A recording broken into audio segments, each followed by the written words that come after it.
Tribune du savoir. Tribune du savoir, c'est un programme radiophonique initié par l'ONG Action sociale, sise à beaucoup dans la ville de Porto Novo.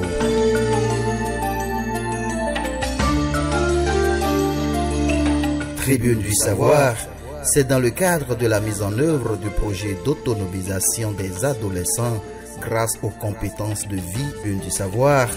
L'ONG Action sociale vous donne l'information pour savoir bien agir socialement et financièrement. Aimables amis auditeurs et auditrices de la radio scolaire et éducative, bonsoir, il est 17h passé de 30 minutes dans l'ensemble des studios de la radio de l'éducation.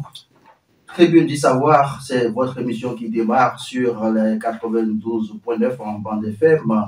Cette émission d'éducation sociale et financière de l'ONG Action sociale en partenariat avec Aflatoon International grâce au financement de la Loterie nationale des Pays-Bas. Nous sommes en studio. Nous, c'est Edwige Todagba Lanvedou, responsable du projet NPL au sein de l'ONG Action sociale. Edwige, bonsoir. Bonsoir, monsieur Fidel. Bonsoir à vous, Nadège Koudialé. Elle est supervisée des facilitateurs du projet NPL. Bonsoir, Nadège. Bonsoir, monsieur Fidel. Je suis Fidèle Sénat Moudouno devant ce micro pour aider dans une certaine mesure Edwige et Nadège à partager avec vous le contenu ou les contenus de la thématique de ce soir. Il s'agit bien évidemment du thème qui porte sur mon entreprise. Vous vous en doutez certainement, nous allons parler entrepreneuriat ce soir sur l'émission Tribune du savoir pour laquelle je salue déjà l'attention de nos aimables amis auditeurs et auditrices qui auront la possibilité de nous joindre en direct dans cette émission à partir de 17h45 sur les 90 75 75 60 ou 98 08 06 08. Eh bien, nous allons démarrer cette émission par un petit rappel de la dernière édition de l'émission Tribune du savoir qui portait sur les contenus des enseignements de l'éducation sociale et financière. Nous avons parlé de planification, nous avons parlé de la bonne appréhension de la valeur de l'argent et bien d'autres choses. Edwige, vous voudrez bien nous aider à nous remémorer quelques notions que vous avez bien pu partager avec nos auditeurs jeudi dernier. Oui, bonsoir, monsieur Fidel. Alors, la dernière fois, nous avons parlé des contenus, comme les fois précédentes, des contenus des enseignements de l'USF et surtout sur la planification et la budgétisation. Nous avons parlé de comment planifier son temps, comment budgétiser son revenu, ce qu'on gagne et bien d'autres choses. La valeur de l'argent, nous avons aussi parlé de la valeur de l'argent, comment appréhender la notion de l'argent et tout. Merci beaucoup. Je suppose que Nadège n'a pas quelque chose à ajouter. Je crois qu'elle est revenue sur l'essentiel. Merci bien. Nous allons donc aborder la thématique de ce soir. Je l'annonçais au début de cette émission. Il s'agit de l'entreprise. Le thème, c'est mon entreprise. Alors, vous doutez certainement que tout ce que nous avons eu à dire depuis quelques semaines, quelques mois sur cette émission concourt justement à la finalité donc de l'entrepreneuriat dans une certaine mesure, pour ne pas dire dans une large mesure d'ailleurs, parce que l'idéal aujourd'hui n'est pas toujours de travailler forcément pour quelqu'un, mais de pouvoir donc s'auto-employer à travers une initiative et donc à travers l'entrepreneuriat. Alors, ce que je me demande tout de suite, et certainement beaucoup d'auditeurs, c'est quelles sont en réalité les pistes à explorer pour une bonne initiative entrepreneuriale, parce qu'il faut bien s'inspirer de quelque chose, de quelqu'un. Qu'est-ce qui est prévu dans ce cadre, dans les enseignements de l'éducation sociale et financière? Okay. Alors, il faut déjà avoir confiance en soi. Là, cette notion part de la première notion, du premier élément de base, la compréhension de l'exploration personnelle. Il faut avoir confiance en soi au regard des notions déjà apprises et faire des choix judicieux. Il faut faire des choix judicieux entre l'envie et le besoin. pour faire des choix justes. Tout ça se regroupe dans le premier élément de base, la compréhension et l'exploration personnelle. Maintenant, chercher l'inspiration dans la réussite de quelqu'un, genre un modèle qui vous inspire, qui a peut-être déjà réussi dans le domaine où vous voudrez bien entreprendre, et trouver l'inspiration dans cette personne. Pouvoir s'inspirer de la démarche, pouvoir s'inspirer de l'histoire. De l'histoire de cette personne. Ah, il a déjà fait ce que je voudrais faire, ou bien ce que je voudrais améliorer ce qu'il a fait, mais comment lui il a pu s'en sortir, comment lui il a pu faire pour arriver à ce niveau-là. M'inspirer de son histoire, de son vécu dans l'entrepreneuriat. Et oui, voilà. Et maintenant, s'asseoir et réfléchir. Je veux me projeter dans mon entreprise, les démarches et autres. D'abord, il faut principalement avoir confiance en soi. C'est la première chose. Si tu n'as pas confiance en toi, mais si tu ne sais pas que si je prends ce projet-là, je peux réussir. Si tu doutes un tant soit peu de toi-même, je ne pense pas que tu pourras y arriver. Et en cette personne de référence, trouver l'inspiration aussi en cette personne, en son histoire. Et oui, si cette personne a pu arriver à ce niveau, je peux aussi. Donc, ça fait partie des éléments de base. Je pense qu'on pourrait approfondir un peu la notion, Nadège Koulibaly, parce que qui parle d'avoir confiance en soi, qui parle de s'inspirer des modèles, d'avoir des mentors dans le domaine que la personne aura identifié pour son entreprise. Cela revient à des notions antérieures dont nous avons parlé ici, qui ne serait pas superflu de rappeler, c'est-à-dire une bonne planification, une bonne budgétisation, des projections bien claires et pouvoir donc sérier l'essentiel du superflu. Je pense que toutes ces notions reviennent, n'est-ce pas, Nadège Koulibaly? Oui, toutes ces notions reviennent. C'est pour ça que nous ne pouvons pas faire l'éducation sociale et l'éducation financière, les deux vont de pair. C'est des notions préalables qu'il faut acquérir pour pouvoir réussir son entreprise. Voilà, pour pouvoir réussir son entreprise.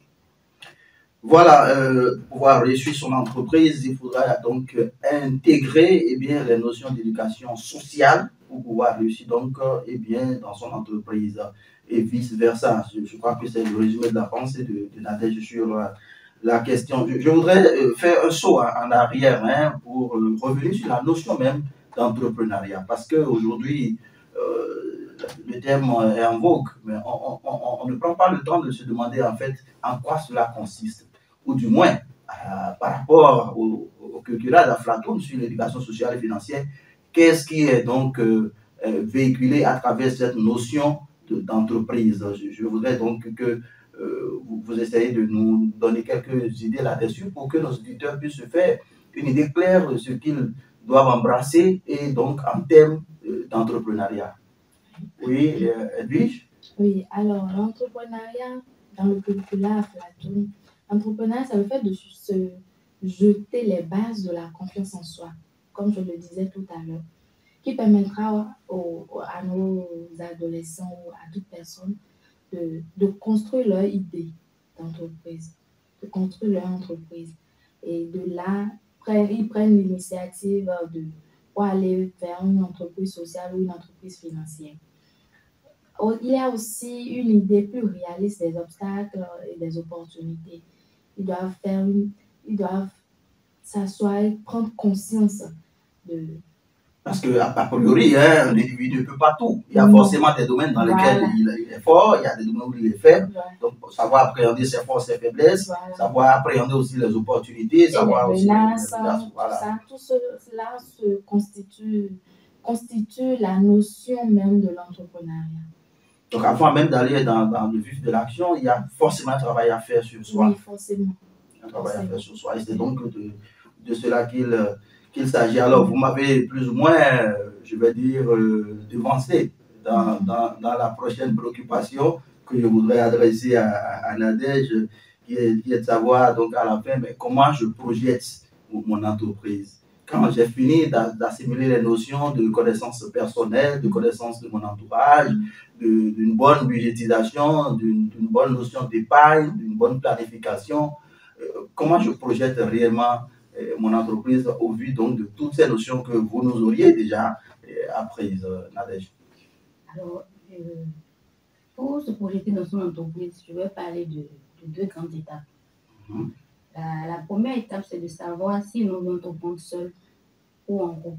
Ah oui, c'est déterminant. Oui. Si c'est une entreprise individuelle ou bien si c'est une entreprise collective. Voilà. Chaque approche a ses limites comme ses Alors, avantages. moi, j'ai envie qu'on aille déjà par la dernière sortie, l'entreprise collective, parce que j'ai raison de le dire ainsi, et je le donne raison parce que j'ai constaté que toutes les notions que vous enseignez appellent à une certaine confiance en l'autre, à une certaine confiance réciproque. Donc, je pense que l'idéal devrait pouvoir être donc l'entreprise collective. Je souhaiterais bien que nous commencions par là, si ça ne vous pose pas de problème. Ah oui. Alors, l'entreprise collective, c'est, comme son nom l'indique, c'est pouvoir et un groupe de personnes qui a une idée, qui convergent, voilà, et qui mènent des actions ensemble pour pouvoir faire naître cette entreprise-là, réaliser un projet. Alors, l'entreprise individuelle comme collective, ça a ses avantages, comme ça, ses inconvénients. Alors, pour les avantages de l'entrepreneuriat en groupe, il y a plus d'économies pour lancer une entreprise. Voilà, c'est plusieurs personnes qui sont. Il y a plusieurs apports voilà, il y a qui permettent plusieurs apports. de vite rassembler le capital. Voilà, beaucoup de compétences différentes dans l'équipe pour le travail. Voilà, beaucoup d'idées viennent. Ce n'est pas une seule personne qui réfléchit et tout. Les risques sont partagés. Les risques sont partagés. Les risques de l'entreprise sont partagés. Quand il y a un problème, ce n'est pas que une seule personne qui va supporter les risques. C'est tout le monde qui supporte les risques. Et la charge de travail est aussi supportée, entre autres. Alors, du côté des inconvénients, on est d'accord que quand on est en groupe, il faut partager le bénéfice. Bien évidemment.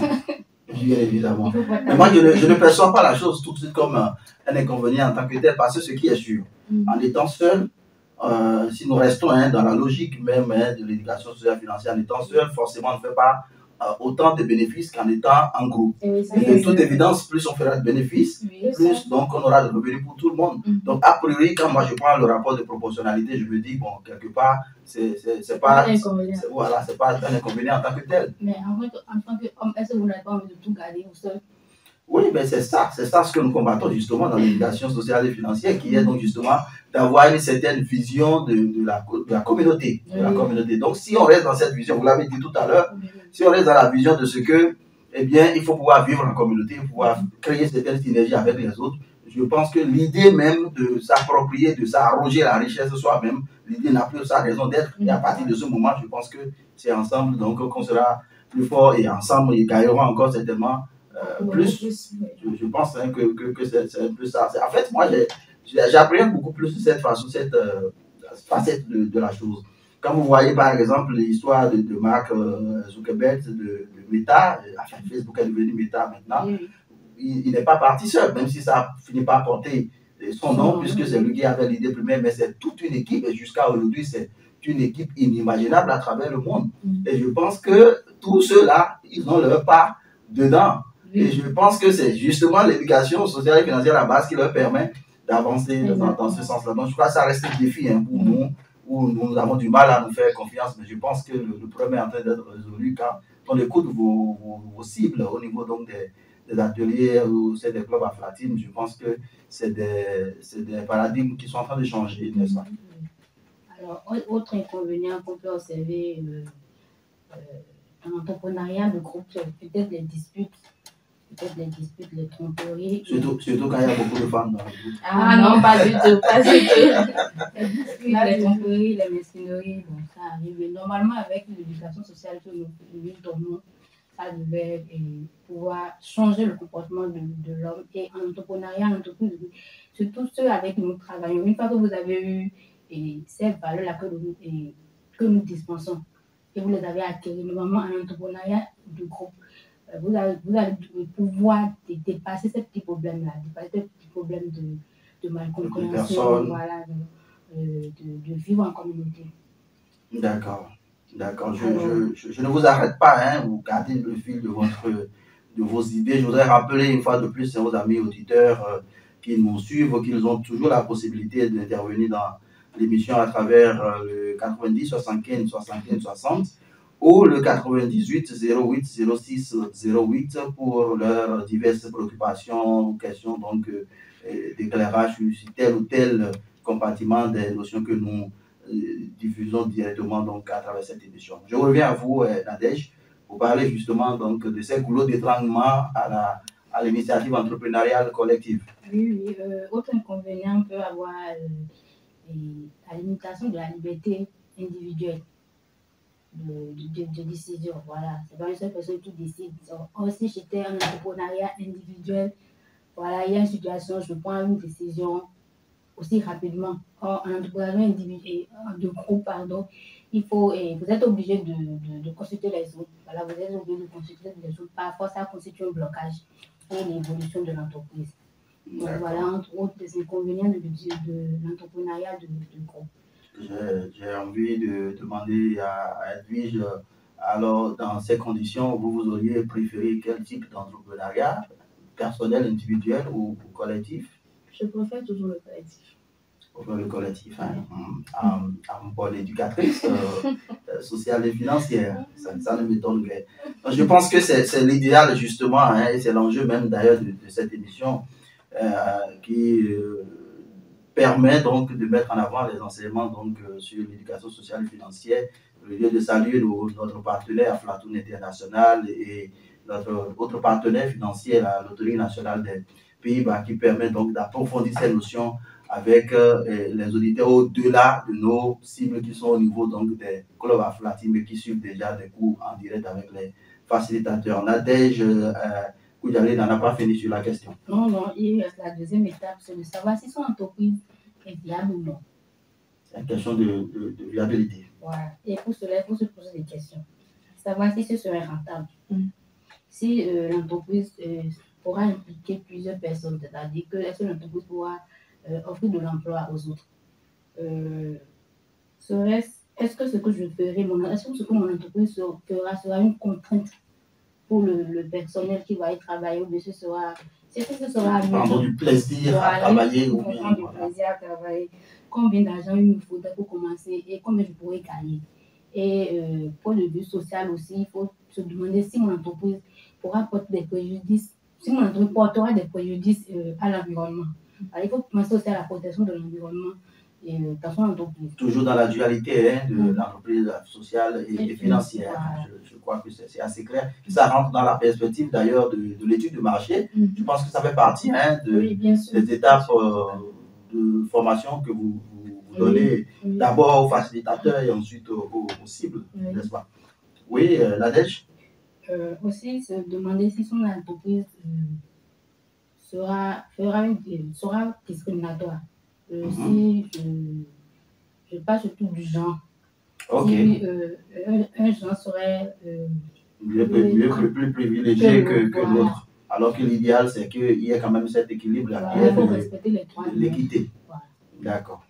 D'accord. Ce sera tout?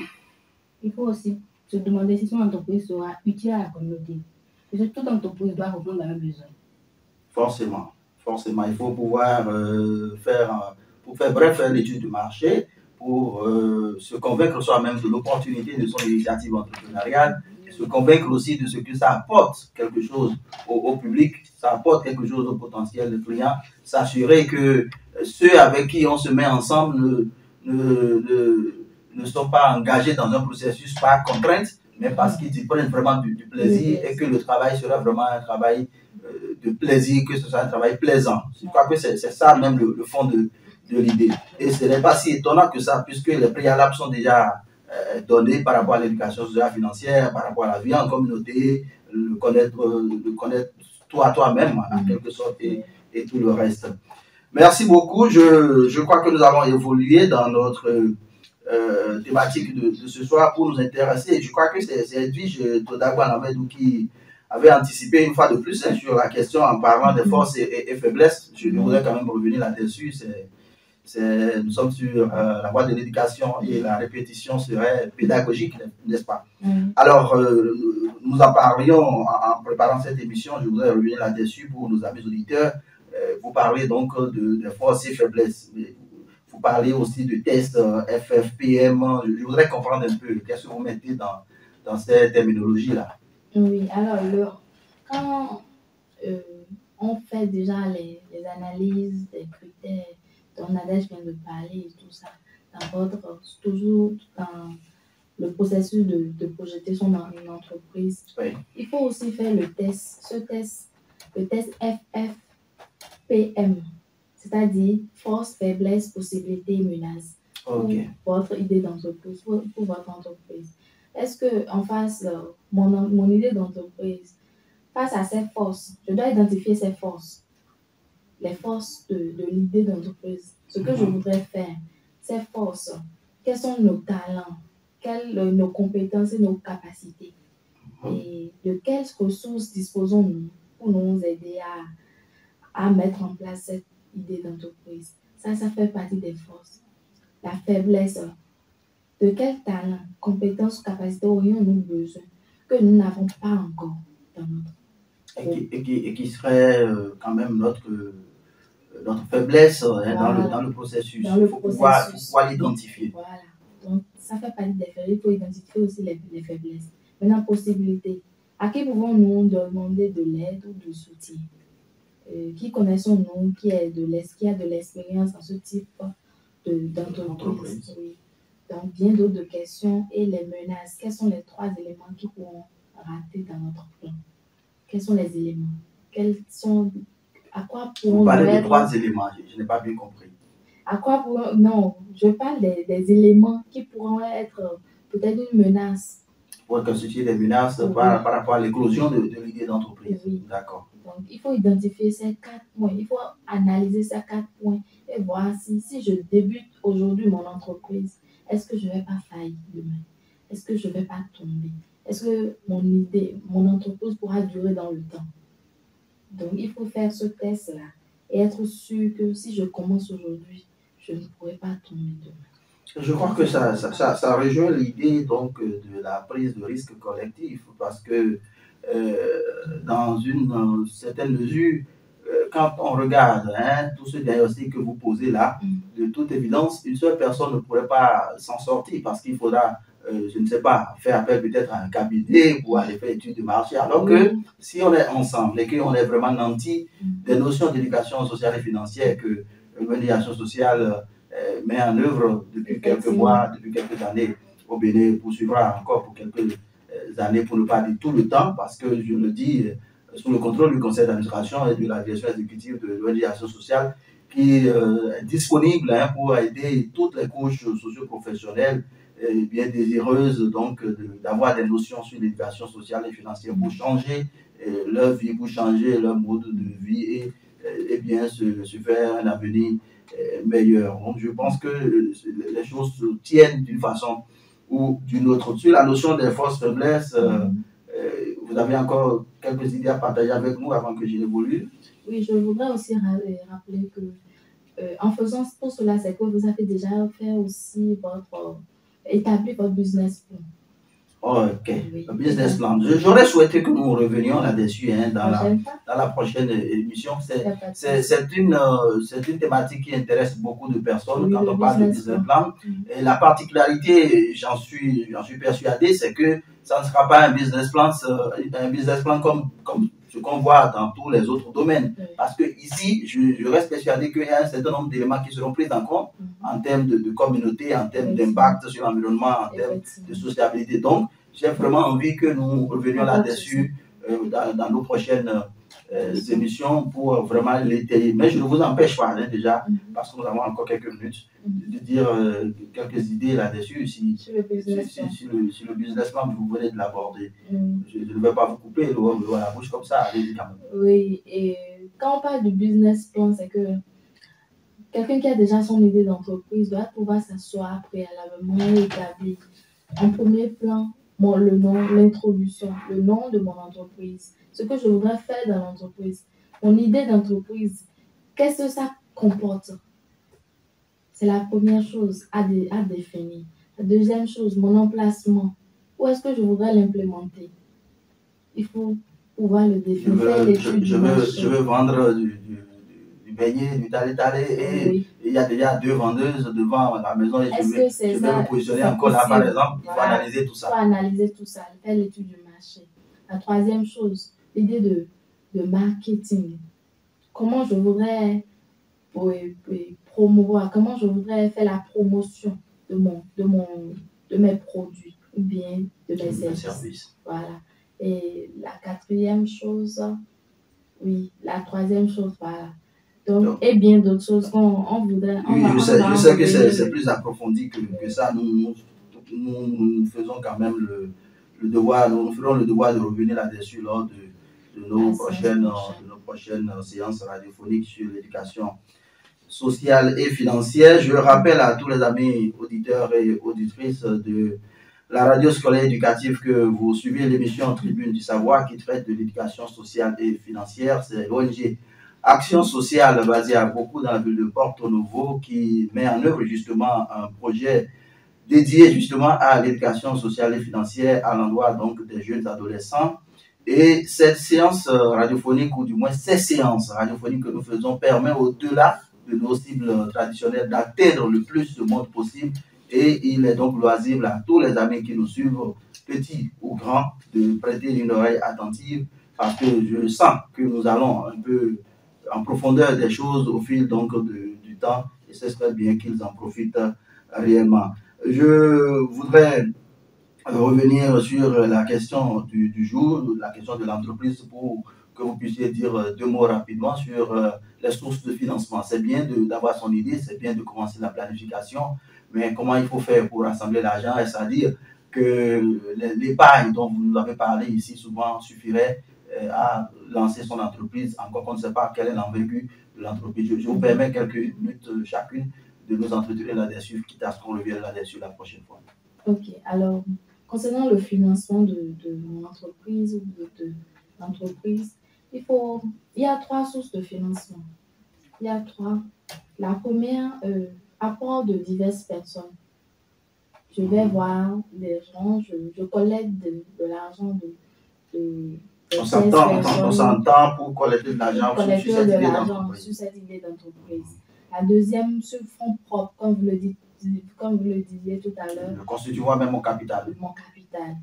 La troisième, ou le dernier, le prêt. Un prêt au côté des institutions de microfinance ou bien d'autres. Donc, sur ces 3 idées de financement, je pense que à vous de choisir. Soit c'est sur fonds propres, soit je vais prêter uniquement, ou soit à base de la collecte et de mon économie, on pourra commencer. Donc, c'est ce que vous proposez là, c'est une forme de diversification des sources de financement. L'essentiel serait donc d'atteindre l'objectif de la création de l'entreprise. Nadège, pour y aller, vous pensez la même chose parce que je me dis, moi, tout dépendrait, n'est-ce pas, de l'envergure de l'entreprise. Le potentiel entrepreneur pourrait décider de ne tabler que sur ses ressources propres, c'est-à-dire sur ses économies son épargne pour se lancer. Vous ne pensez pas que ça pourrait être la meilleure option, par exemple? Oui, s'il a le capital nécessaire, il peut se lancer tout seul. Mais si ce qu'il a pu économiser ne lui permet pas de pouvoir mettre en place son idée d'entreprise, il peut, comme Mme Edis l'a dit, faire un recours à un prêt auprès des microfinances. Les institutions de microfinance. Voilà, les institutions de microfinance, les banques, les caisses rurales et autres. Où, il peut aussi faire des soumissions pour pouvoir être subventionné par des ONG. Ok, pour avoir accès à des fonds de financement. Voilà, pour avoir accès à des fonds de financement. Il y a des ONG qui le font souvent. Ils lancent des appels à solutions. Il peut être subventionné, son entreprise, son idée d'entreprise peut être subventionnée. Il peut faire aussi le crowdfunding. Ok, la finance participative, on va dire. Voilà. En ligne où plusieurs particuliers font des apports financiers pour pouvoir financer son idée d'entreprise. Voilà un peu. Mais je pense que le crowdfunding, ça commence à prendre de plus en plus dans notre pays aussi. Il y a des sociétés, bon, on ne va pas faire de la publicité, qui ont... Ça veut dire qu'il y a beaucoup qui sont réticents, puisque Internet et la NAC au Bénin aujourd'hui. Comme partout dans le monde d'ailleurs, ce n'est pas exclusif au Bénin. la question de l'insécurité sur la toile, ça entre le monde entier. Hein. Ce n'est pas un privilège pour le Bénin. Et je pense que eh bien, le pouvoir public s'attelle justement à ce qu'on indique vraiment ce fléau. Eh bien, chers amis, je pense que ce sera tout pour ce soir. Il est pratiquement 18 h dans l'ensemble des studios de la radio scolaire et éducative. Je voudrais remercier mon cher ami Hervé Arriguet. C'est bien ça. J'ai du mal parfois à me rappeler de son nom. Il me sourit. Merci beaucoup pour l'accompagnement. Merci à toutes les autorités de la radio scolaire et éducative. Merci Nadège, merci Edwige. Merci à tous les amis auditeurs pour nous avoir prêté une oreille attentive. Rendez-vous jeudi prochain, ce sera à partir de 17h30 sur la 92.9 en bande FM pour l'émission Tribune du Savoir. Tribune du Savoir, l'ONG Action Sociale vous donne l'information pour savoir bien agir socialement et financièrement.